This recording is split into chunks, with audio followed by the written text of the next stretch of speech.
Good day, I'm Stacey Ann Smith, and this is your JIS News for Friday, January 30. Prime Minister Portia Simpson has called for more cooperation to significantly reduce poverty among Latin American and Caribbean people. The Prime Minister was addressing Wednesday's plenary session of the third summit of the Community of Latin American and Caribbean States, CELAC, in San Jose, Costa Rica. She asserted that poverty reduction could be achieved through expanded production, trade, investments, and job creation. The Prime Minister has meanwhile commended the CELAC action plan to fight poverty, hunger, and ensure food security.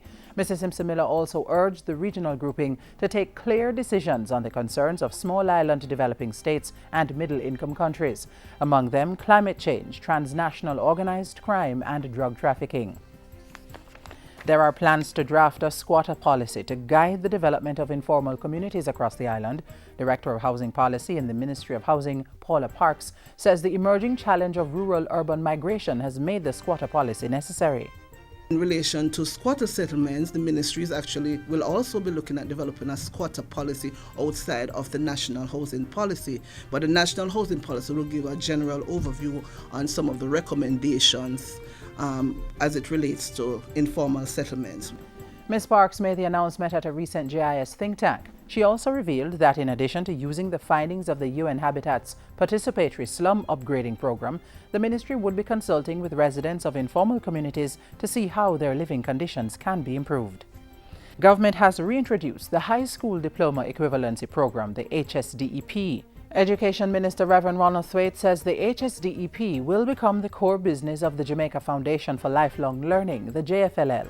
A partnership with the Jamaica Library Services extensive network for the sharing of facilities and technology is nearing completion. This, along with the use of schools, church halls and community centers, will allow for the doubling of opportunities this year and increases thereafter. 3,824 persons are currently enrolled in 28 JFLL centers. Recruitment activities are underway to increase this number to 7,500 between 2015 and 2016. JFLL is also collaborating with teacher training institutions and the Ministry of Education to give teachers the necessary knowledge and skills to deliver adult education. This exercise will begin in March and seeks to deploy an additional 300 teachers across the JFLL Learning Network and special projects by 2018. Education Minister Reverend Ronald Thwaites has called on the Girl Guides Association of Jamaica to begin organizing more troops in primary institutions. He says the group's focus on order and discipline is shared by the Jamaican education system, and those principles should be passed on to students from an early age. There is statistical evidence that those who join groups, uniform groups, church groups, do better socially and academically than those who do not. So it is a real advantage. Minister Thwaites' comments come as the Girl Guides Association celebrates its 100th anniversary. The association is a social organization in schools that empowers girls and young women to be confident leaders within their communities. Health Minister Dr. Fenton Ferguson is urging persons in rural areas to make use of the opportunity to get their birth certificates via the Registrar General's Department's mobile unit. The unit, which was recently rolled out in Port Morant, provides valuable information and numerous services.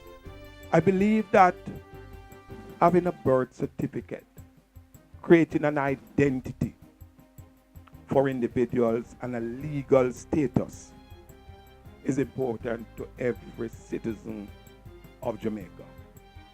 There are many persons now, you can't get a passport if you don't have birth certificate. Birth registration in Jamaica now stands at 98%. This mobile unit is one of a number of initiatives to achieve a 100% registration rate. The unit was acquired at a cost of $6 million through financing from the United Nations Children's Fund, UNICEF. And finally, a month-long celebration is being planned for February to celebrate the 70th birthday of reggae legend Bob Marley. Tourism Minister Dr. Waker McNeil says Marley is deserving of the recognition as his contribution to reggae and Jamaica has been priceless. I'm often asked the value of reggae music and the value of Bob Marley to Jamaica and Jamaica's tourism. And I will say it's immeasurable. It's not something that you can put a figure to. The month-long celebration is being spearheaded by the Bob Marley Foundation and the Bob Marley Group of Companies.